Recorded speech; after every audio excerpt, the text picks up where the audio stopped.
Hey, welcome. I'm here with Layman, who offered a tremendous articulation of some super interesting stuff at the UTOK conference. He emailed me a little while ago and wants to talk Mind4. Hey, Layman, how you doing, brother? Good to see you, man. This is great. We're looking similar. Amen. Like that. Here- so here's what I was thinking. Obviously, we're at this moment, right? We're collectively deep into some kind of psychological, cultural, and technological shift that maybe seems like it's not just another local change in the human social hives, but might be one of these cosmological ruptures in the dominant leading edge information regime. Like maybe something bigger is occurring that's traced through the noosphere and biosphere. In your language, we're at a joint point. And I Amen. think this situation catalyzes and reveals the need for another layer in the psychology stack that Totally. you've been clarifying with UTOK, and it forms part of the extended naturalist argument. And the next layer is what we've been calling Mind 4, what I sometimes call HGI, human general intelligence, a kind of metacognitive interbeing and intra-being Yep. that maybe was historically the provenance of esoteric adepts and praxis networks, but now sort of ceases to be an experimental luxury item and becomes a deep necessary facet of humanity's adaptation to AGI and to other radical features of the opportunity that we're calling the meta crisis. So you invited me to speak at the conference about some of the frontiers I'm seeing. Yep. And I presented a couple of ideas about how principles of unfolding human general intelligence, how that might look lensed through the three minds frame of human consciousness that you've been using. And I Awesome. think it would be interesting to sort of consider a larger set of possible variations of how these principles might apply across the UTOK stack, so to speak. Perfect. Awesome. Yes, and I was thrilled to receive the email. I was thrilled to watch the presentation. Let me just go for people that are listening to this. Let me give them just some basic structure and also, be clarifying. So, in the context of the whole sort of conference on extended naturalism, one of the things that we're talking about is the definition problem that all this foreground. In my deep dive, it became very clear to me that I need to define consciousness relative to mind. And UTOK can do this because it defines mindedness a particular way. Mindedness is the emergent sensory motor loop that affords animals with brains and complex active bodies to behave in 3D space and give rise to their functional awareness and responsivity that allows them to act so differently than plants. And this is the third dimension of complexification. But what it also says, what UTOK is then saying is also, and we can then go up. Mind one is that loop. 4E cognitive science sees that loop. The behavior sought from the outside, neurocognitive structures from the inside, and binds that together. And that's our sensory motor loop that gives rise to that complex adaptive system. Within that, you get phenomenology, and that's mind two. So phenomena meaning that it's an internal perspectival vector that arises and gives rise to a subject that can view conscious context out of an emergent field. Those are the minimum criteria for mind two: a conscious field of potential, subjective perception, perspectival awareness, and conscious contents. And then in humans, you get a propositional narrator on top of that, and that's mind three. That's both inside at the ego level, outside at the persona level, and that's our three minds. Okay? So for folks listening, we also differentiate mind from consciousness, where consciousness refers to the properties associated with three different layers of awareness: functional awareness and responsivity, subjective awareness from first person perspective, and self-conscious awareness, which is recursive. But they're not instantiated in anything, they're just the properties themselves. Okay? And I say that because then this vocabulary helps us. Mindedness represents the particular kind of consciousness that we have as embodied animals. Okay. But plants, for example, exhibit functional awareness and responsivity. So they're conscious in the first order sense, but they're not minded at all. Computers can exhibit functional awareness and responsivity. They may exhibit recursive awareness. And that's a good debate as to whether or not they have self-conscious awareness in some regard. But the point is that a consciousness is just the property of functional awareness, subjective awareness, self-recursive awareness in whatever medium, in whatever instantiation. Mindedness means that it's instantiated and grounded in animals with brains and complex active bodies. Last thing I'll say then to bring us to where we are then is then you can draw the line, and I'm going to be presenting on this as some sort of the consciousness line, whereby if consciousness arises out of this particular kind of, there's an interior awareness or a potential for awareness. We do functional awareness and responsivity. There's then a dimension of consciousness. There would be zero functional awareness and responsivity at certain layers, like all the way down to a photon, which is a point particle, which would have almost no interiority.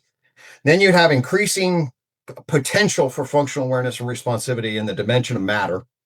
That gets consolidated in things like cells, so they have consciousness one in the dimension of life. And whether there's different layers of those kinds of functional awareness and responsivity in the interior is a great question. Then you jump up to mind one, which is functional awareness and responsivity in animals. And then we get mind two, perspectival awareness, the subjective experience of being, the self-recursive mind three. And now what we're saying is, hey, with all of this, and people, of course, have done this, but we're saying you can get a meta perspective on these three layers. And then that would cultivate a mind four, the view of the sage that can look at the adult, who's the experiencing child primate, and then see all of that within itself. That's mind four. And the last thing I'll say is then collectively, what this points to is a bunch of mind fours can potentially create a culture consciousness four, whereby then we'd have an awakening. This is what John and I were pointing to with our strong transcendence. There's awakening of what's real and sacred at this moment. And can we at least point to that, cultivate that, and grow that? So that's sort of like the schematic. And then you were doing all sorts of awesome reflection on what that might look at the level of specifics. But I wanted to give folks just sort of the gross schematic of what it is that this terminology might be pointing to. Yeah, exactly. And that's what I'm thinking about this, because I've spent a lot of time working on what the principles of supernormal development are in certain senses. But those principles apply to whatever we think the structure is, right? If you look at this thinker's structure, this thinker's structure, then you go, well, how do I apply those? Especially if they're principles of integration, then you're integrating whatever categories or functions this person says the psyche or the world consists of. So applying it to this, we need a good grounding in what the structure is to play any of these games. Seems like the shift that's going on is it's got these technological components, right? We've got new machines now. We've got the appearance of nascent but vital forms of a new culture, right? It's integrative, it's metamodern, it's overlapping, transformational, developmental, regenerative, it's all that stuff. And there's intersubjectivity skills needed for the community element, but there's subjectivity skills needed in order to have the individual psychology that can play a role as a citizen of that. And that requires that we not just access the consciousness dimension, but that we figure out the protocols for building a mind that can operate in that space. Lovely. And between those two is something like perspective taking, right? So there's a meta perspective on all three of the first minds. Right. But it's not just being the onlooker of the process. You got to build up whole sets of skills and capacities. And to me, it looks like a lot of that revolves around like the cultivation of intrapsychic intentionality, doing operations between these different systems, and what we might call haptic simultaneity, like getting them to minds that fire together, wire together. They've got to touch each other while they're functioning to super coordinate. Totally. And then I think of like the alchemist formula of solve et coagula, right? If you we've got to disambiguate. We've got to take apart these functions in order to put them back together in a way that has higher functionality. So when I brought that kind of thinking to the conference, I gave some suggestive scenarios. It seemed to me that esoteric practice, and this is going to sound very familiar to Gurdjieffians. I wrote this book on Gurdjieff, but it's a lot of my thinking is informed by them because though Gurdjieff and the thinkers around him were specifically trying to figure out principles by which they could retro-engineer ancient spiritual practices.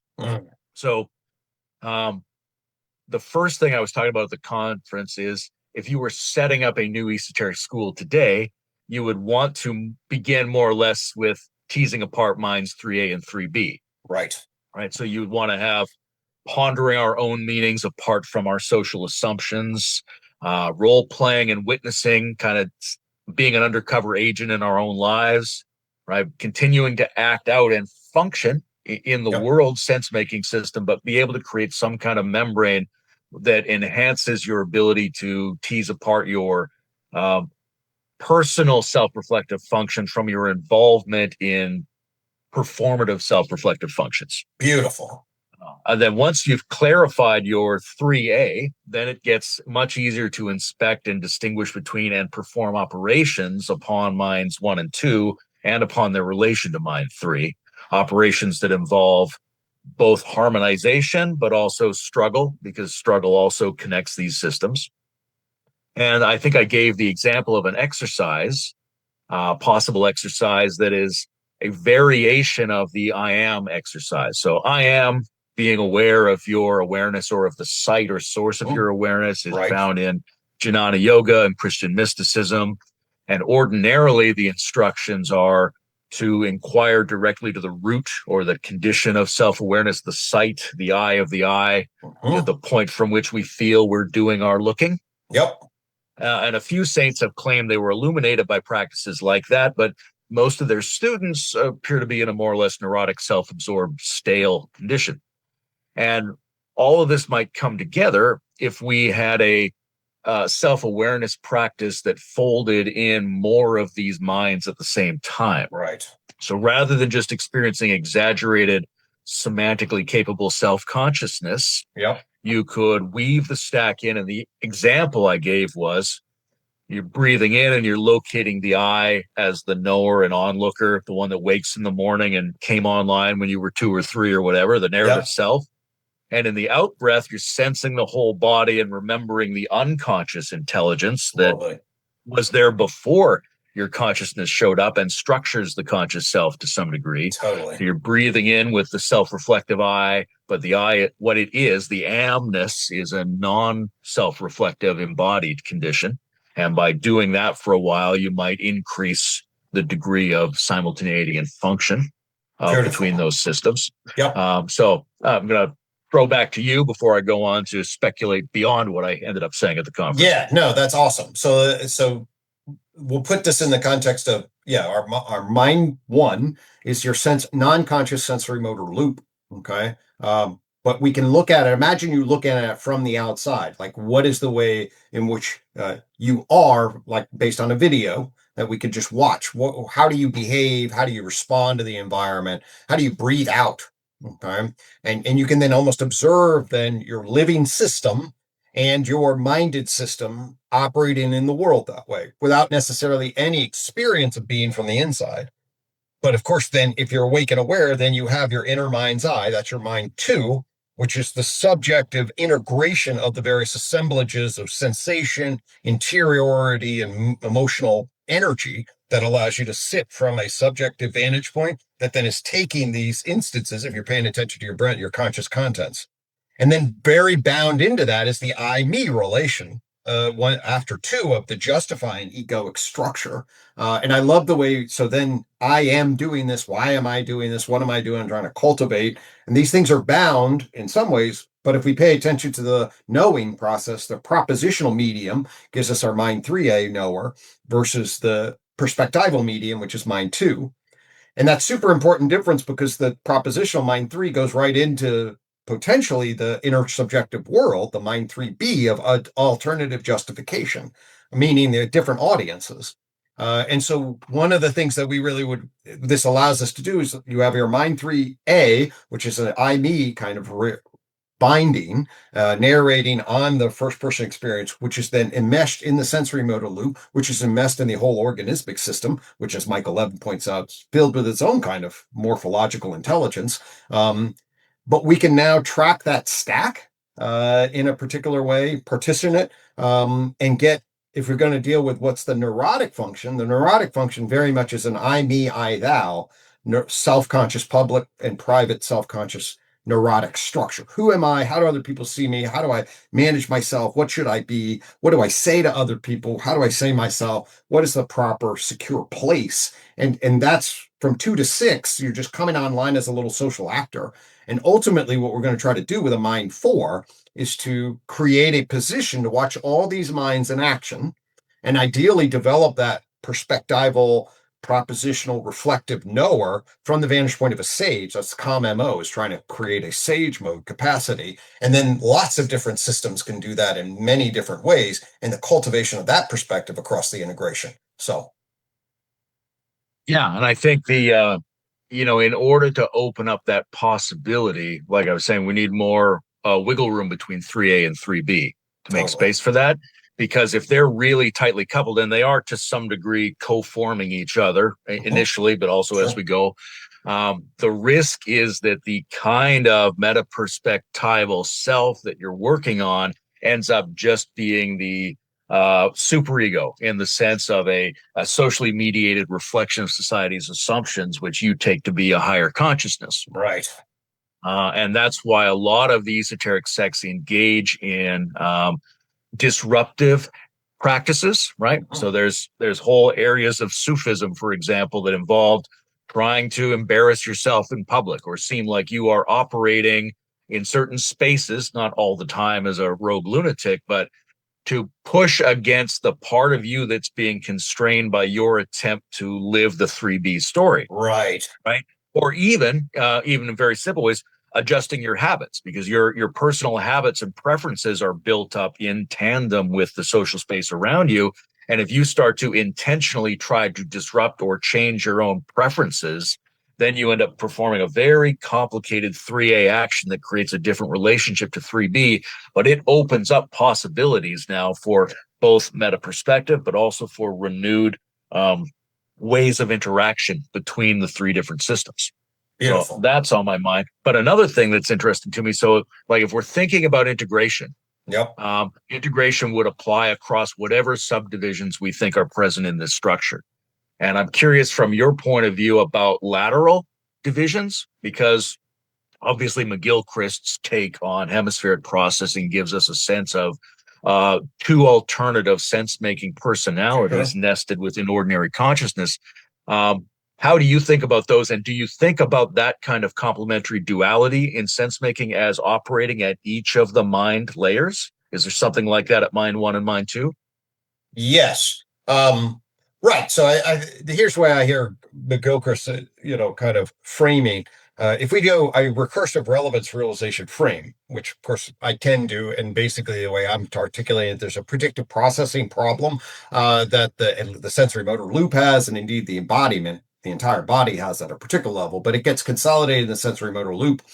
The predictive processing structure has got to frame the context and then zoom in on what it's realizing perceptually, and then what it realizes it needs to do. Um, so think about those two steps: contextualize the frame and then bind to the specific, right? That if we look then at McGilchrist, then we say, oh, what is he essentially saying happened? Well, if this is a general process of what predictive processing does, then there becomes specializations that bind to the particular. And of course, this then becomes the left hemispheric specialization. And then there's specializations that are constantly updating the context and placing that in a larger frame. That's, of course, then the right hemisphere specialization. I find that to be a pretty compelling big picture, or at least broad generalization. That's a really, really useful way of understanding the cognitive processes and the dialectic between specificity and contextual thinking. And I think he makes a very powerful set of insights in relationship to that. I do think that dialectic should be present.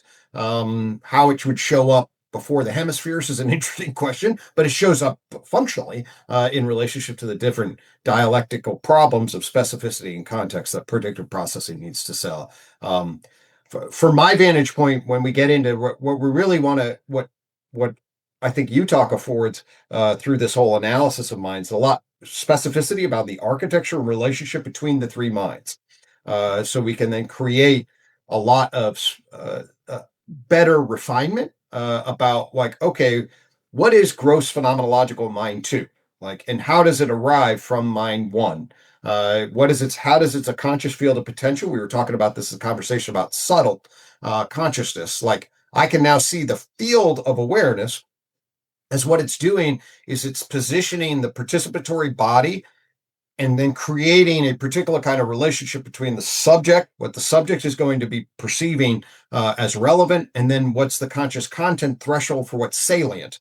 And if you're in a shitty mood and you're feeling really threatening, then what you are looking for is relevant are potential threats that you need to protect. And then the bottom up threshold becomes what's salient. And so the subtle field of energy, then is binding your subjective I to the conscious contents that are threat related.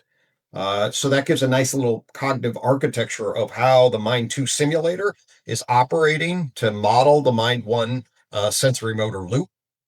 So for me right now, like I'm much more conscious of just if I get into a mood, for example, if I get into a mood, I'm much more conscious of what that means for the field state that I'm in.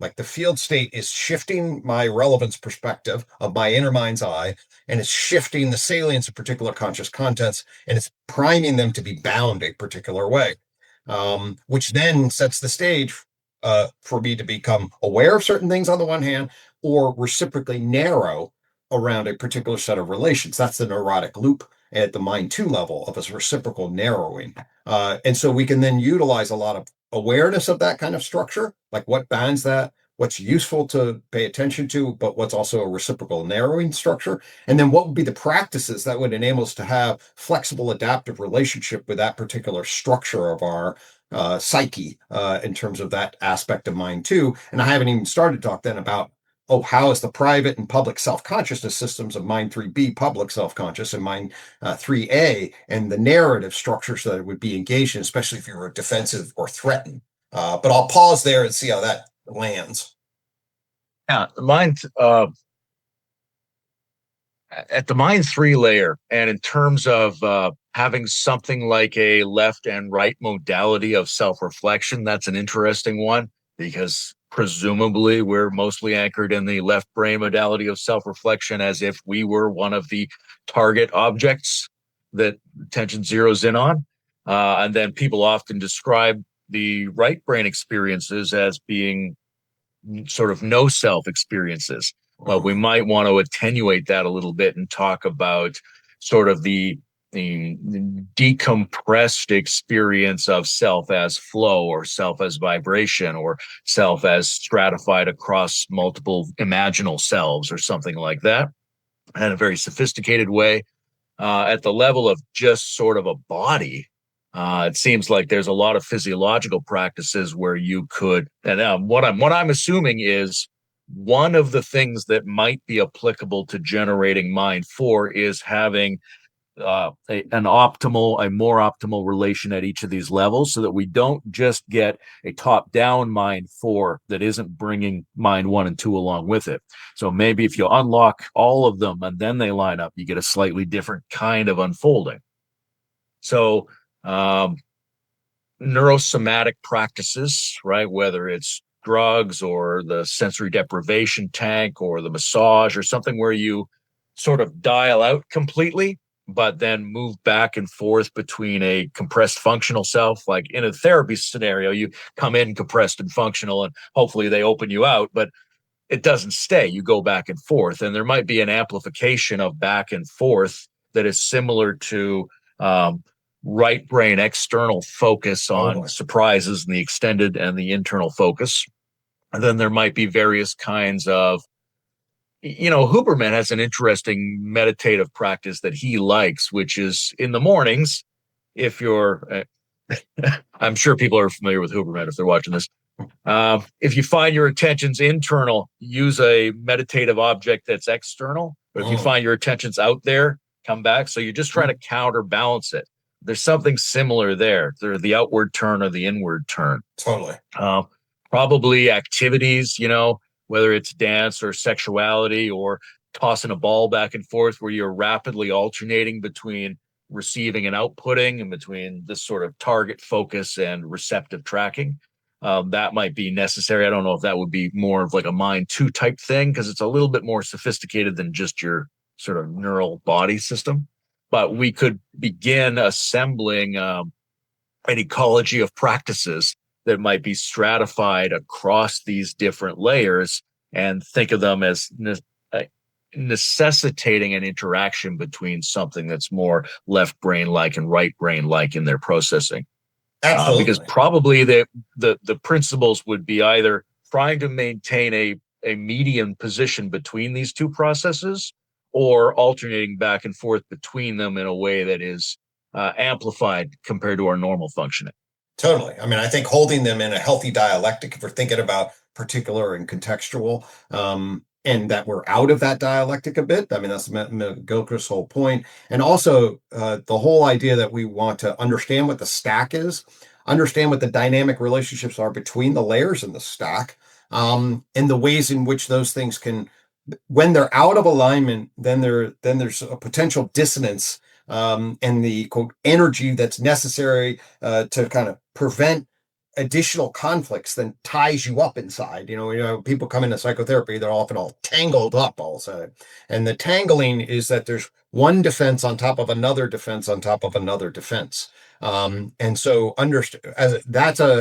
we want to honor that, we want to understand that, and then we want to release that somehow. The whole calm MO is the contextual process, at least in psychotherapy, of the attitudinal structures that are necessary to become aware of those, start a process of both accepting, undoing them, and attitudinally shift your relationship to them. And then you start to open up. But at the level of, that's the idea of the context and process, there's also then lots of specificity that we can say in relationship to the dynamics between the levels. Like, so for example, there's the Mind 3A versus Mind 3B, that's the labels. And then the ego and the persona with the public-private filter, which I sometimes call the Rogerian filter. And that means one thing about how you're navigating yourself relative to the judgments of other. And there's also could be a Machiavellian filter, which is like, how do you lie and manipulate for your own good? And then the filtering itself, like what do I keep private?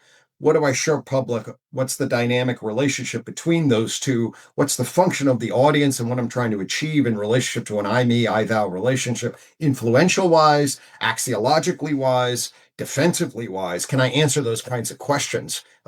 Those kinds of jumping around between the layers and wondering what their interrelationship is and having some maps about what the likely functional interrelationship is really key to doing that, I think, well with depth and richness. Yeah, I think there's sometimes we're a little bit complacent about the way that this stuff has been articulated historically, which is to say, and we experience it ourselves. Like sometimes you get lucky. You kind of like hit good flow states on a bunch of your different levels and things are great, or you go into some intense consciousness state, or any of these kinds of things are possible. Um, or you can deliberately engender a kind of super watching function in yourself that seems like it's the new consciousness because it's just seeing everything. But in addition to that, intentional moves and increased nuance that sort of breaks up the structures. So it's not just that we go to therapy to get disentangled and realigned.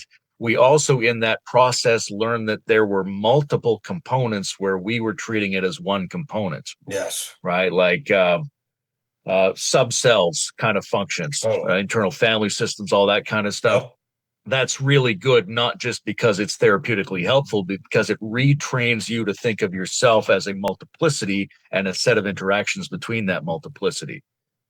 So bringing intentionality to the 3A, 3B membrane in various ways. So some of that's, maybe I'm going to have to violate my sense of what's socially appropriate here. But sometimes it's like, no, maybe I'm oversharing. Maybe I'm too much violating. I have to, both those moves are intentionalizing that threshold, but also unpacking it into a set of functions.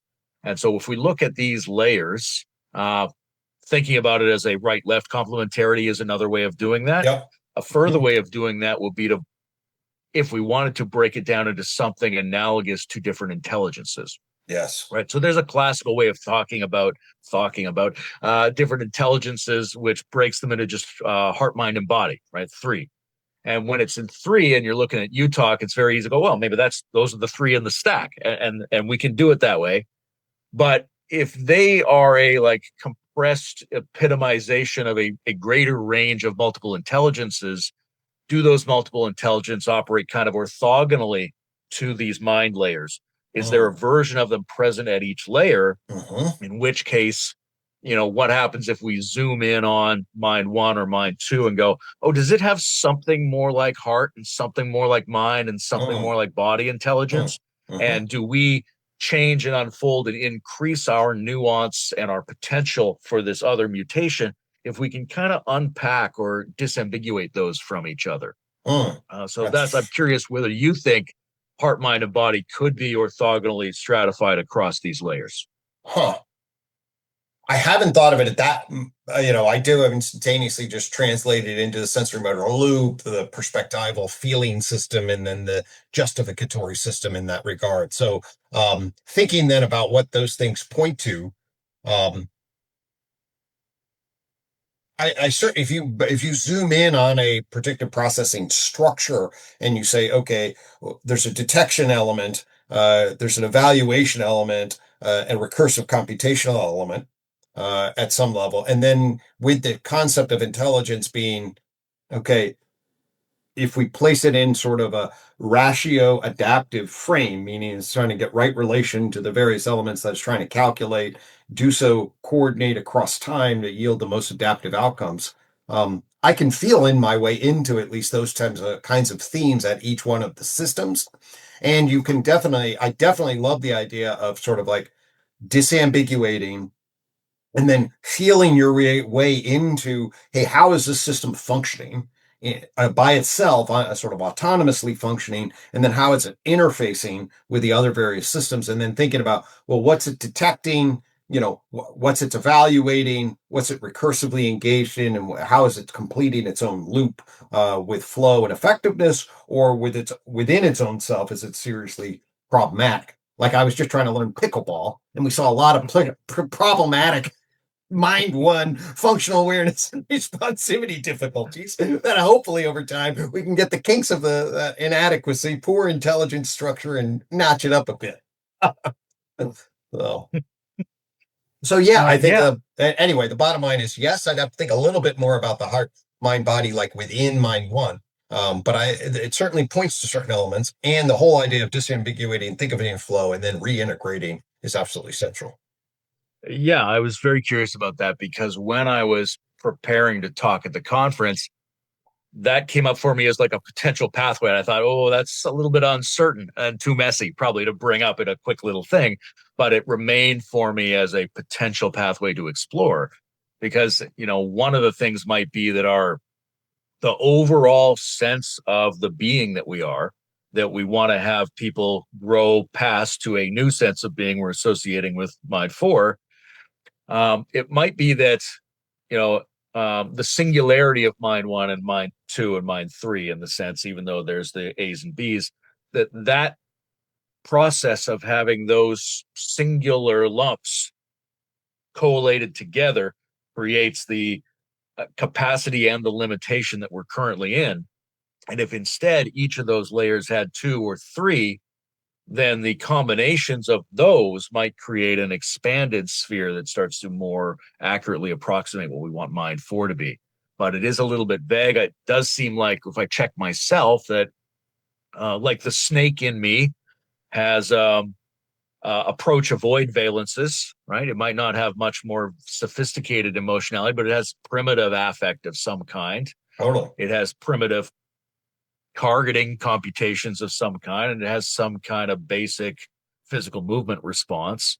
And then the primate in me has, even though it doesn't have much in the way of semantically activated emotionality, it has rich, like, fairness, unfairness responses and things like this, a different range of affects and maybe a different range of proprioceptive capacities.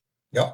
Um, it was the other thing I thought it was like elephants, the classic, the elephant remembers and comes for revenge 10 years later or something like that, right? Doesn't have elaborate mind 3A and B, but it does have this additional range of emotion. So it would be interesting to see if we could parse that at each of these layers and then ask ourselves the question of what happens when the parsed version of the layers collectively moves ahead compared to the unparsed version. Well, absolutely. Especially that's great. In fact, I've done a little bit. I do this at the level of, so if we stay, so the way when the fifth branch on the tree of life, which is the bridge then from the unified theory, the first unified approach, is character adaptation systems theory.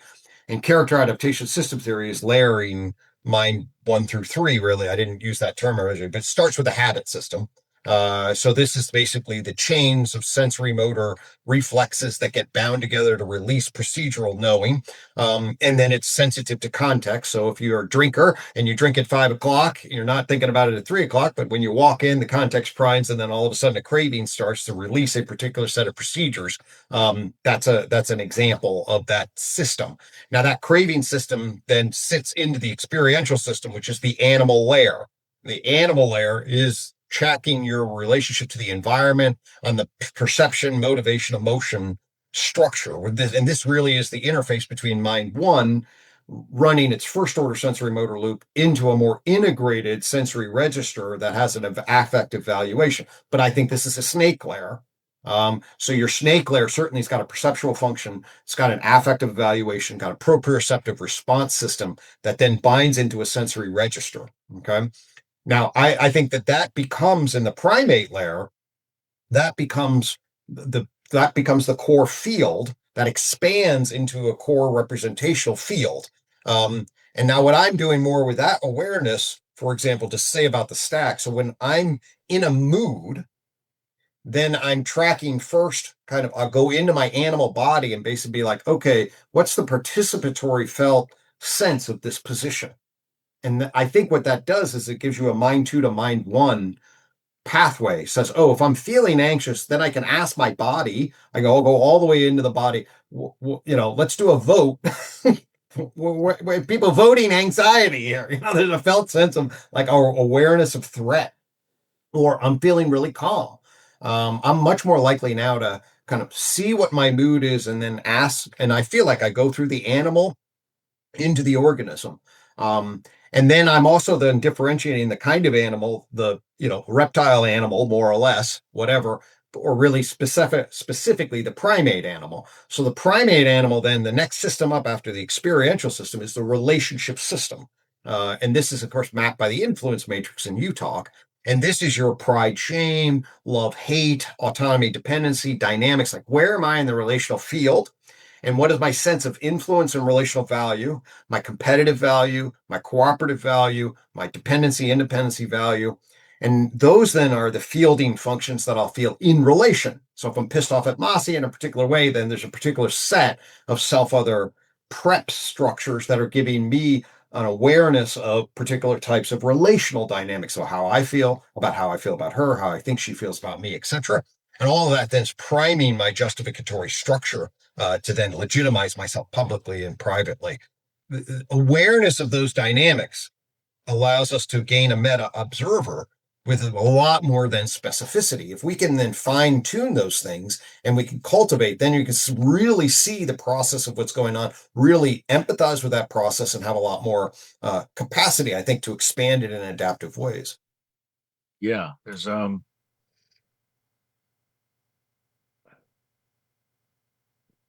thinking about going beyond higher consciousness or alternative consciousness or consciousness itself into something like a new-mindedness.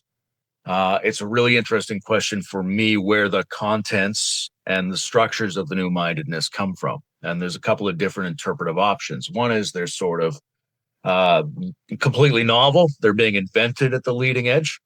Another one is that they exist in the firmament and they're descending into us. And then the other one, which is probably the more cautious interpretation, but also the least explored interpretation, is that we're building up from the structures we already have. Right. Then there's lots of areas where it's not clear which one would actually apply. Because when I think about, say, like what would the next, if we imagined heart, mind, and body at each of these layers, then you got another version at Mind4. What's a whole new set of affects we might be talking about then? And where do they exist? Are they coming down? Are they existing between two affects we have? Are they somehow potentially the result of interactions between the existing layers? So here's a I want to say a more concrete example, but it might seem completely abstract to most people. Nonetheless, let's say I'm out in the woods being shaman character and I see a really weird raven behavior. And I'm like, oh, feels like an omen. But I don't want to use my encyclopedia of associations about what people say ravens represent, right? Because then I'm slipping just into my 3B. Instead, I want to, do like a Jedi. I'm going to search my feelings. I'm going to what other information do I have that feels the way that raven felt to me just then, right? And it's not doing a rational semantic tracking of information. It's doing is there anything else? And it's like a Toblerone bar. And you're like, oh, that's weird, right? It's got nothing to justify that. It doesn't really have reasoning.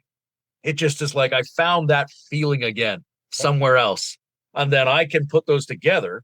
And what I get is a very peculiar affect. I go, oh, this feels like I got a piece of information and a piece of feeling that is unlike any feelings I've had before. It has a novelty to it. And so the question of whether things that seem subjectively like novel affects can emerge as the result of different intentional connections being established between information patterns across the mind 1, 2, and 3 layers. That's very intriguing to me because that seems like a more cautious hypothesis than it came out of nowhere or it descended from above. Right. This is lovely. So first, yeah, my conservative point is, and since as I told you right before we hit play, I've been reading Deacon lately. So that we are constructing a particular set of constraints here, a new capacity out of constraints, which are then flowing pre-potentials into a new organized structure. I don't think of Mind4 yet, at least, or without any. It's not like a fundamentally new ontological category. Mind3 is a new ontological category. Mind2 is a partially new ontological category. Mind4 feels like a capacity, and maybe we'll bind it with something like technologically or other kinds of things, and maybe one day we'll be like, okay, yeah, this is the seed of something, of a structure that then gets connected to some self-generative thing and then becomes a more ontologically specifiable as unique. But right now, it's a constellation organization that's, bottom up emergent, that creates constraints that and it will pull off of the structure, but also recombine it in novel ways. So I like when we ask what is emotion, okay, basically I would argue that we can look at emotion in the in the first order structure of like pain and pleasure. Then you get more primate differentiations like Jaak Panksepp stuff.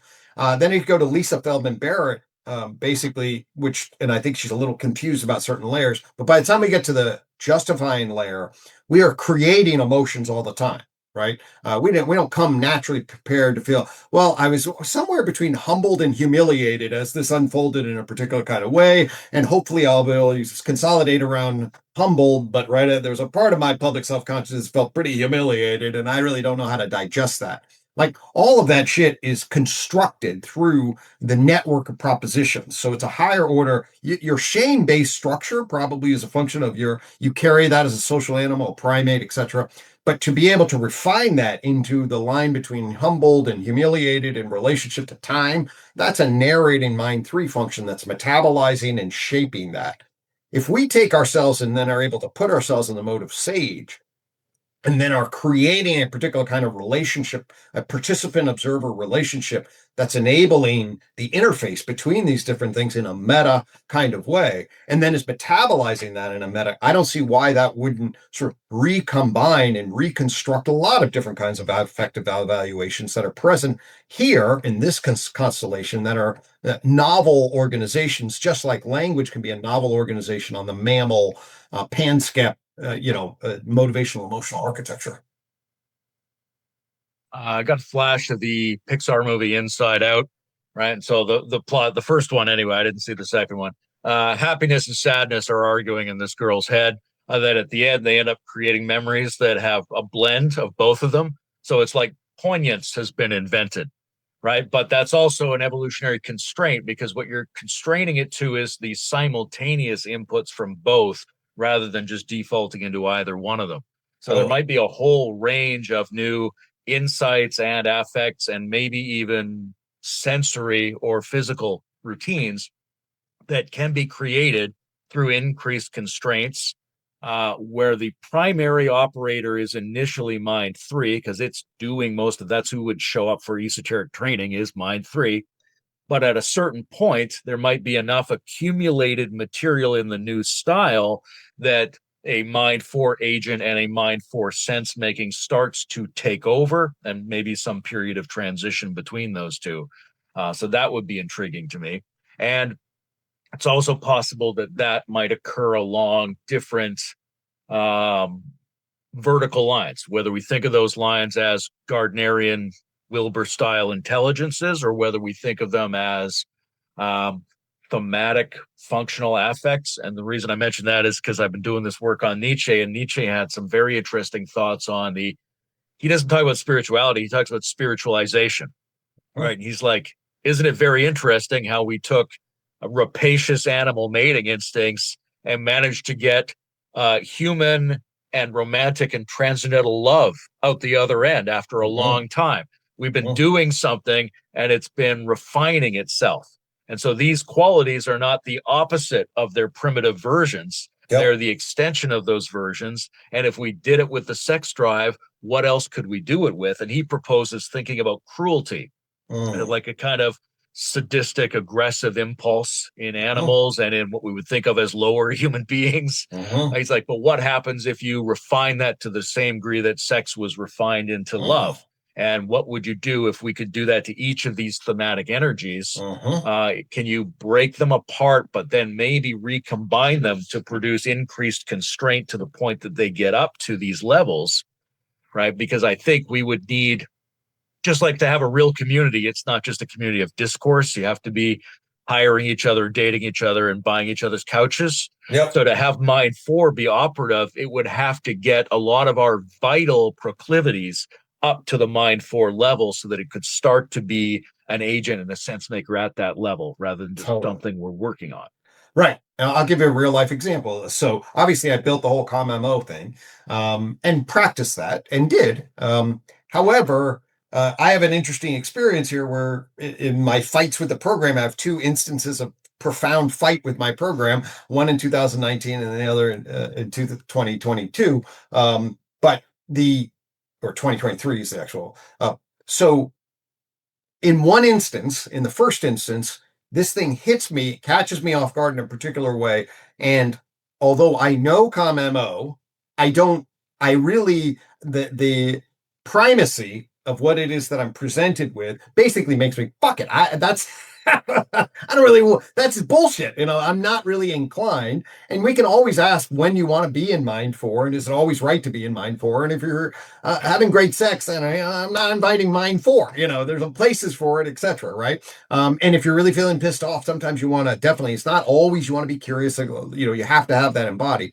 However, it's crystal clear to me in retrospect, and it actually was humbling and sort of humiliating to use some of the things that were that were not, for 2 weeks. I got gripped by it in a way that was maladaptive. I was injured. Then I got neurotic. I had a narcissistic injury. I had a super frustration. I couldn't contextualize it. And I was sort of impulsive, erratic, and not, in retrospect, made a number of mistakes in the sense that what are your rational adaptive outcomes in a pragmatically real world? What do you want to accomplish? Is that going to get it if you can think about it clearly? And the answer was, I didn't make huge mistakes, but I made a number and had a number of emotional binding structures that were less than sage-like. Okay.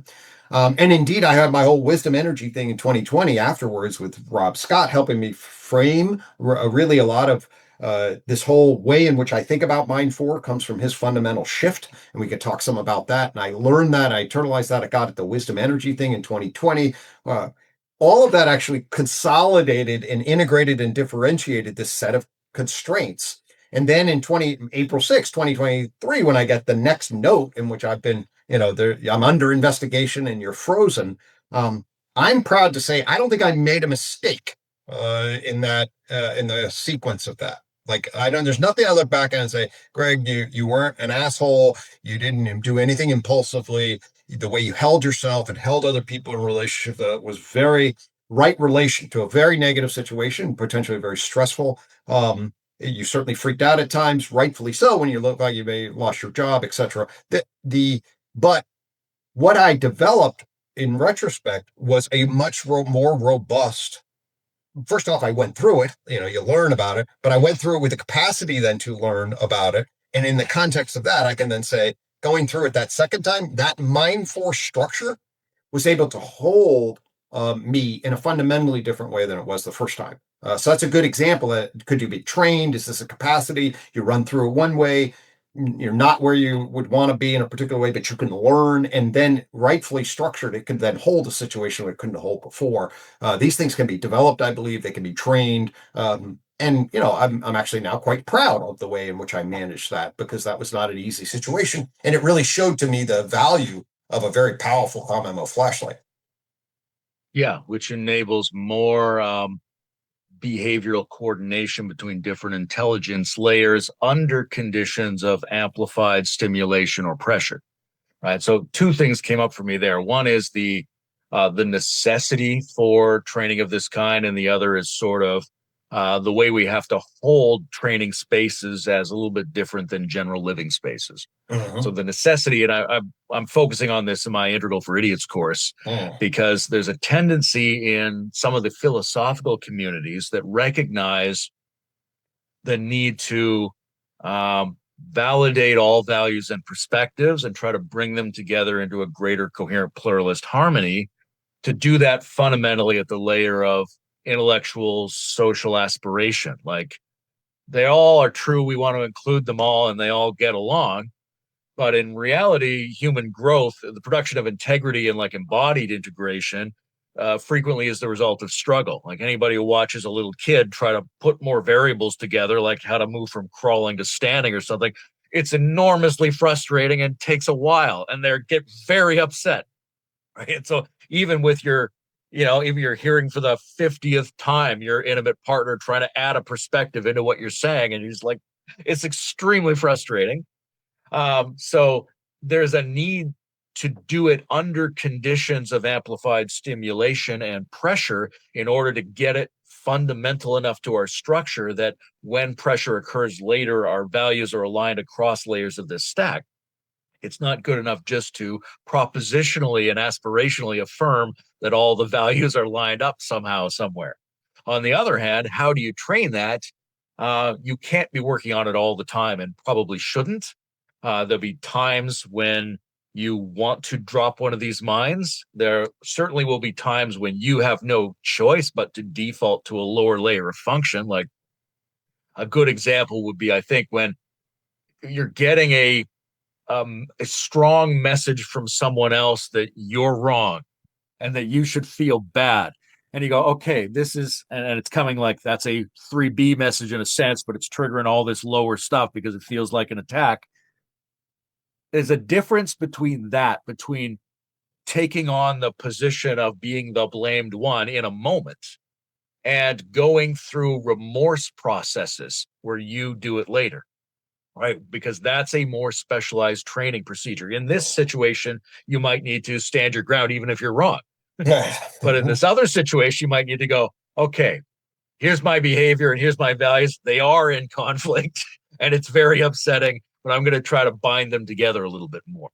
Right. So there's these situations where I think we have to not assume the homogeneous application of the coordination between all these disparate value systems, and allow intense situations to play out sometimes the way they play out, positive or negative intensity situations. Totally. But nonetheless, teach each other an ethos and a mentality in which we are on the look for opportunities to go through those in ways that put the sage and the intensity into conflict with each other so that they touch each other, so that they start to become more harmonized. Totally. Right? So, yeah. So like we have to be, yay, this is some of my suffering, right? But not all the time, but we have to be able to undergo that and say, oh, this is where I'm going to try to keep all of that activation going and go through the struggle of it and keep the higher functions intact so that they can weld together rather than just be vaguely aware of each other. Lovely. I was just talking to Faisal, and we were talking a little bit about finitude and transcendence dialectic in relationship to, when we feel like shit and when we feel glorious and what are we aspiring to, but what's the real world in relationship to that, and the inevitable dialectic there. So it's got another kind of aspect to that. But to me, getting contact with the negative situation, negative feelings that we are basically embedded in, being true to that in a particular way, but also then recognizing what derails you, what binds you, what limits your capacity, and then having the sort of recursive capacity. And this is the glory of Mind 4. If it's well done, it has this holding capacity, allows you to return to this and open up the potential space of, say, discord between what did I do and what I feel, and then how am I going to hold that to reintegrate? Because complexification here, I think, is absolutely integrative complexification. There are parts, they're in relationship to the differentiated parts that play a role in a whole that you're cycling through in various kinds of dialectical aspects of them, and that's inevitable, and that should be celebrated. The Mind 4 system, I think, is beautifully positioned to enable that and foster that both within, and then if it can foster that between, the adaptive growth capacity of that function is enormous. Yeah, I think one of the interesting questions is how much of the capacity to unfold into Mind 4 is more or less built into the subconscious neural architecture of human beings, such that it might have showed up periodically throughout our deep history, and how much is something we're kind of inventing now as we evolve into our new circumstances. Because I mean, it's pretty hard to look at some of the achievements of our distant ancestors in terms of what they built and what they coordinated and who they must have been to be able to do that, and not go like, okay, that's a level above what I see people functioning at on the street today. Even though I wouldn't necessarily characterize their civilization, at least technologically, as being more advanced than us. Um, so, how much of this is something we might? Jordan Peterson talks about an integration instinct, um, and how much of this might be built in if we had the right practices for stimulating it to unfold at its optimum rate, and how much is something we're just working out right now. We don't know the answer, but I'd be curious what your intuition is. Yeah, my intuition. So I would point to Vygotsky as being sort of giving us a way to understand human socialization and the development of cultural tools. So Vygotsky, in his basic classic zone of proximal development, is emphasizing the way we develop is situating ourselves a level above where we're interacting, and the proper zone of proximal development allows us to see our limitations, see what our teacher is saying, imagine us taking the perspective of our teacher and leveling up accordingly within that process. Okay. What does that mean? It does mean that we humans have this capacity to shift perspective and mentalize, and with a little bit of guidance, shift a perspective, a leveling up potential. What potentially is Mind 4? Well, if you keep ratcheting that up, right? Ultimately, the adult is coming off the child, or adolescent is coming off the child. Those are recursive ratcheting up processes, right? So embedded in the structure of being able to be socialized as a self-recursive, self-knowing entity that takes other people's perspective, Mind 3A to Mind 3B, you have embedded in this potential of developmental recursivity, the Keegan model of self-object alternative developmental positions. And my point there is that it's sort of embedded in, by the time you get an ego, part of its aspect is it's a recursive structure, so that if it is dispositionally enabled, like in terms of one's, I think there is a dispositional structure to kind of be oriented toward a model of hierarchical complexity. There are constraint structures and certain intelligences, or whatever you want to call it, that make it kind of natural for some people to do it, and make it much more difficult for other people to do it. So there's a big individual difference that's also sort of built into the architecture. So the first thing I would say is, yes, I think somebody like, obviously the Buddha is in a particular position to have a particular disposition. Now, that enables that, and who knows how far back that goes. And I would imagine quite far back. People in many different contexts would be able to find that line of development by virtue of a dispositional structure. I think the shamans of history would be individuals that would be inclined in this direction, take multiple different perspectives, have access to different conscious states, be able to hold those perspectives across a wide variety of different dimensions and realize, hey, this conventional bullshit's kind of bullshit. I wonder what else is on the other side.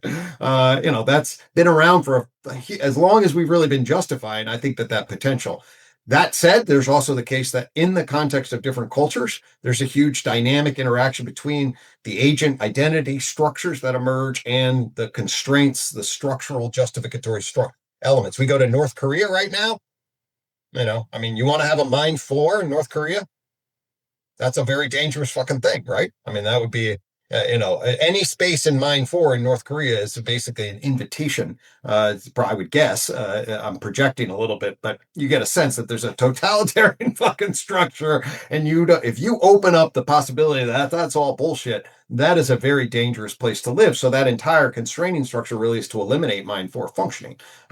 So cultures are clearly going to differentiate or be very differentiated and different in the way in which they cultivate this. And I think for me, the whole fantasy of a strong transcendence is to cultivate a collective C4 function, meaning the cultural structure of justification, socialization, and value is to actually cultivate Mind4s in its citizens, as opposed to, say, a complete totalitarian structure, which says we basically want it to operate at the habit level so that it validates the dictator that is in power.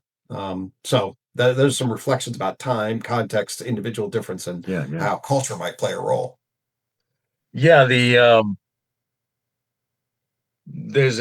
are several significant dangers that would inhibit this whole process, but systems in which the power hierarchy has a vested interest in pushing 3B to override 3A to a significant degree really sabotages the ability to produce Mind4.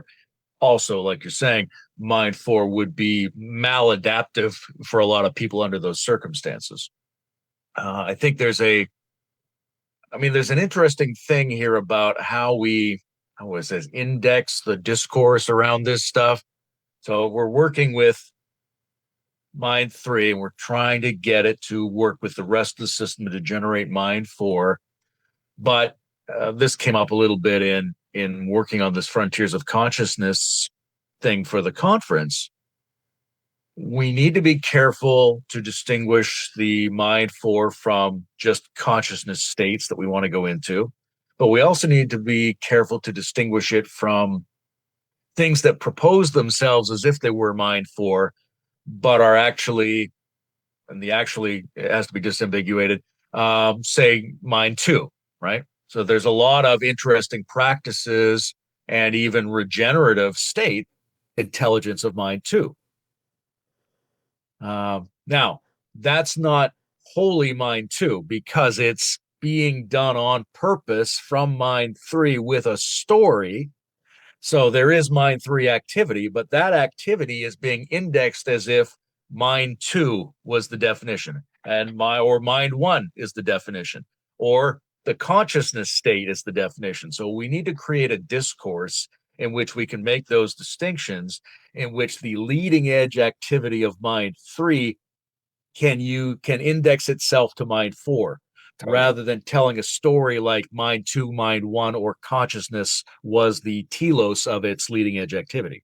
So when we did the Brett Barron and I did Mindedness Revolution, series 12 different videos.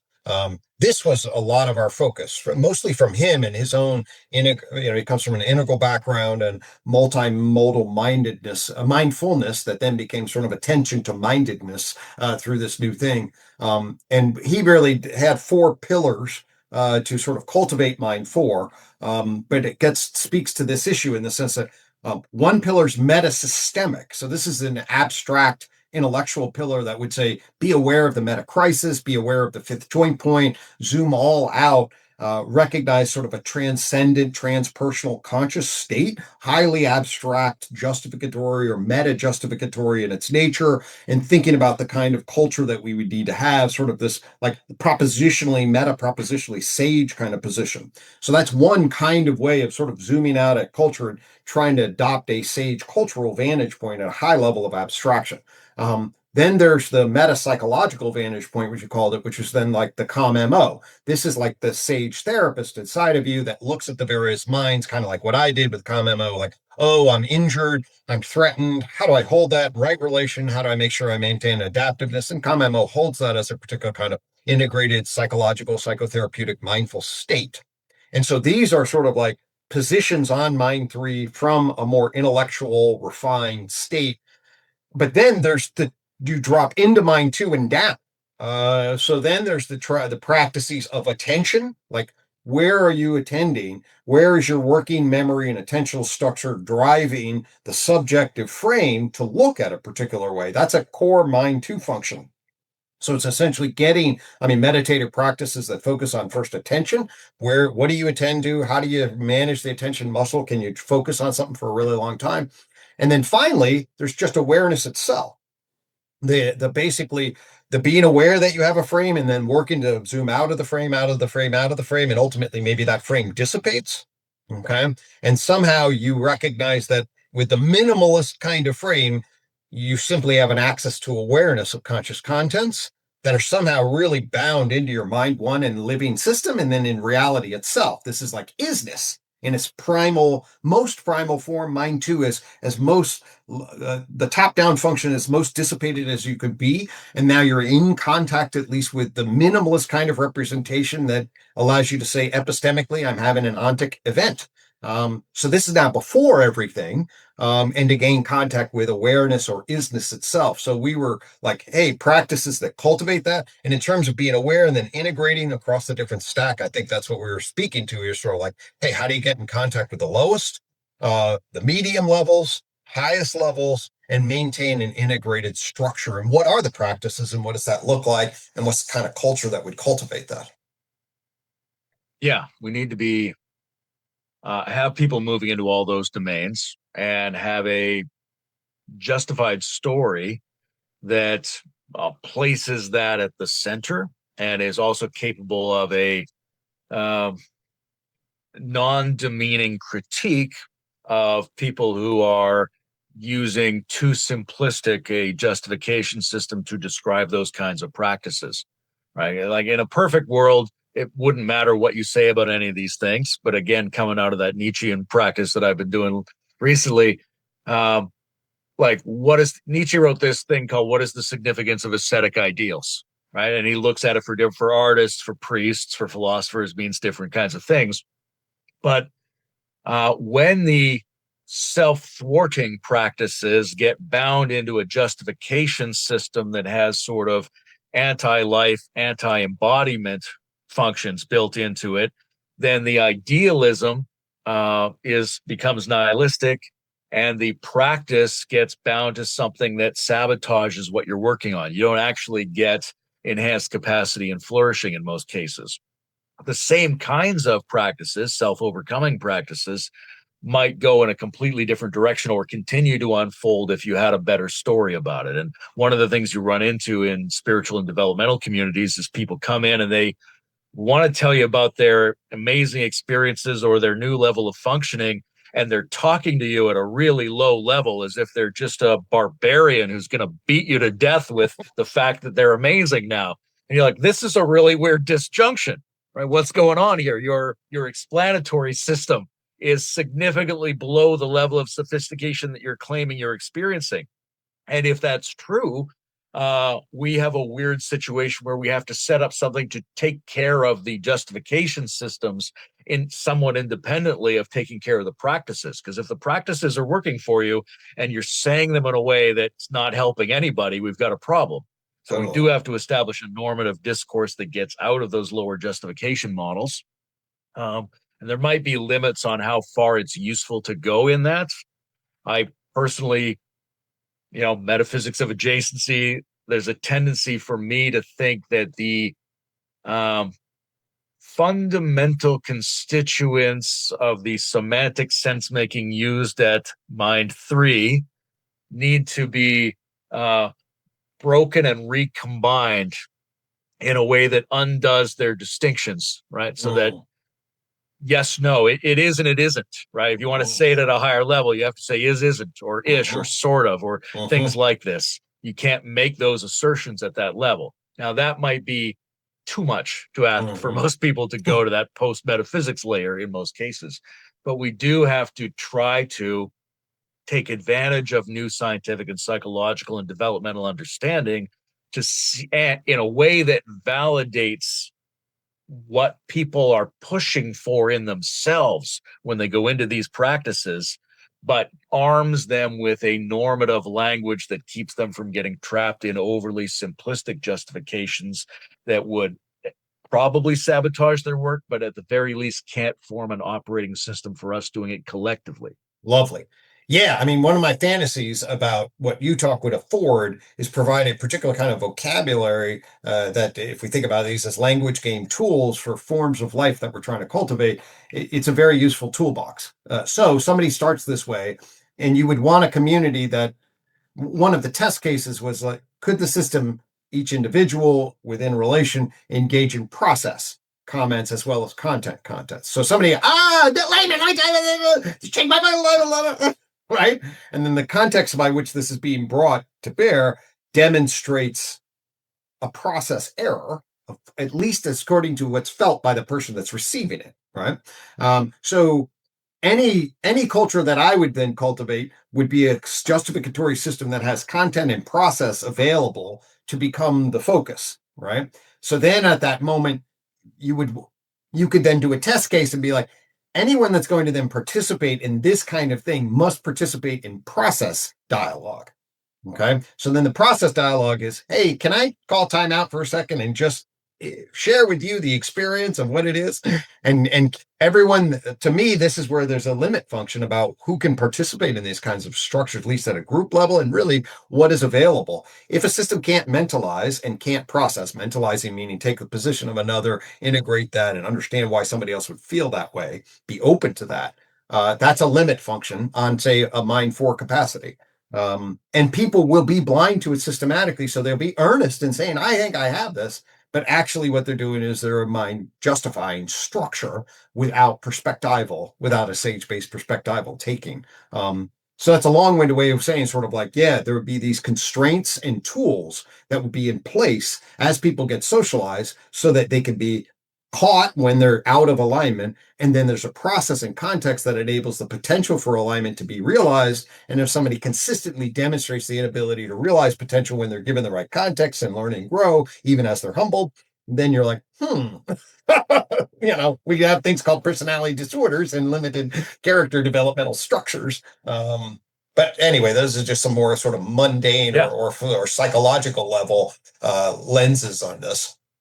A lot of complementary support functions would be necessary in all of that. But the other thing I'm hearing is an extra reason why it's important to begin a lot of this cultivation process with stronger and more intentional clarification of the 3A, 3B boundary, right? Because a lot of those practices involve challenging your presumed sense-making narrative justification system, right? If you can't thwart and move around and re-examine the one that you find yourself embedded in, then odds are you're going to make a whole bunch of overly simple errors in trying to describe and work with these processes down the road.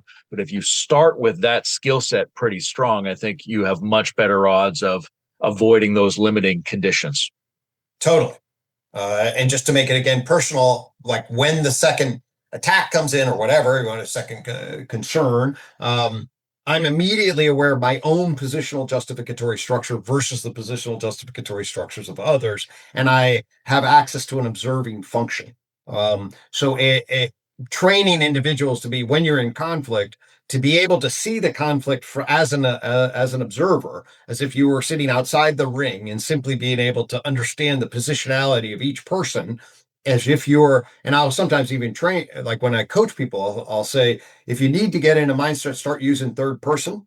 So Gregg just got a letter rather than I just got a letter. And Gregg's going to feel fucking pissed off about that. And Gregg's going to get a lot of mind, a lot. Those kinds of languaging systems is just a good, just at the practice level, that inevitably creates a third person shift in the structure. And so those are the kinds of things really to build these kinds of elements. Is like, yeah, what are the socialization elements that people need contact with across these different mind structures? And then what would we be able to see are the kind of like layers of this Mind 4 constraint construction. Yeah, one of the simplest things it seems like in terms of being effective is um, having a habit system whereby remembering to shift your processing style, or having someone there to help guide you through that so that you can break that up and you start to behave in a more metacognitive fashion. Some of those styles, like third person, might be more helpful for some things, but in a lot of respects, just shifting from the one that's your predominant mode to another one does a lot of the work. So having that be as practiced and automated in individuals as possible, with other individuals or supports that remind them of that and guide them through that, and also a kind of rapid association between intense experience and higher functions. Like if you learn to, if you watch too many Wim Hof videos and decide you're going to take cold showers, um, you have to do a weird thing because it sucks when the cold water comes. You have to start telling yourself a story where you remember that this is good, right? So that when you feel that negative feeling, you go, no, this is actually a positive feeling. This is that really strong sensation that would normally put me over here, but I'm going to super connect it to aspirational value in these other meaning structures. And if we can do that through training, where when somebody gets a strong hit, when like their life with their heart, their values, their safety, all of that feels disrupted, when that flare of intensity itself acts as an immediate associative stimuli for these other functions, then you have the possibility of a not only a much more stable social network, and a much higher likelihood that the individual will engage in higher practices, but also I think an increased likelihood that um, the cognitive developmental leading edge of the individual will be informed by vital intensities rather than getting a bloodless sage who just has only balance and no strong feelings about the world. I love that. I mean, that's really, it's a really, I don't quite articulate it that way. But I use the example. I say, well, there are a lot of instances in which I will be regressed. And the example I give is the first one is the torturer's chair. A torturer's chair will regress me to the moment instantaneously. I will not maintain a mind for a torturer's chair. I'll just be reduced to the immediacy of the intensity of that horror, right? And that's asking a lot to mind for a torturer's chair. But what can we ask people to mind for? And I'm glad I could mind for a letter. I'm glad I can mind for and track what level of agitation do I want? My mom's having trouble. What kind of grief is that? Where does that hold? And maintain this sort of drop in to right relation at the various levels of the stack. Let the stack metabolize what it's doing, but at the same time be able to be popped out and attached. That's sort of the dialectic of an identity, fundamental identity shift, to use Rob Scott's language, and identity shifting, which is then recognizing you're bound in a particular agency in a particular loop, a mind 1 loop, mind 2 loop that contextualizes and makes salient and is responding with heart, mind, and body to a particular structure. You don't want to disrupt that or pretend that or disconnect that. And at the same time, you want to maintain that being integrated in an arc, a sage arc over time. So that dialectic sounds exactly right to me. Well, that's all that was on my mind. I just wanted to encourage the unfolding of um, a valid, esoteric kind of approach to the UTOK and extended naturalism structures, because I think there's a lot of potential there, but that potential is only realized through conversations like this, keeping the ball rolling. Hey, man, I'm super glad you I was really, as I wrote you afterwards, I was really moved by the session that you offered. I thought, and I'm super glad we had this conversation. I've talked to a number of people. This mind 1, 2, 3 thing does seem to catch and stick with a lot of folks. Seems to be available, and it does seem to give us a languaging to point to this at our individual level of Mind 4, and it does seem that a collective consciousness at this very important time is crucial. So, at a very easy and simple descriptive way that may have some value, and then to bring your wisdom and the differentiation, and the potential, and the ecology of practices, et cetera, is really heartwarming and awesome.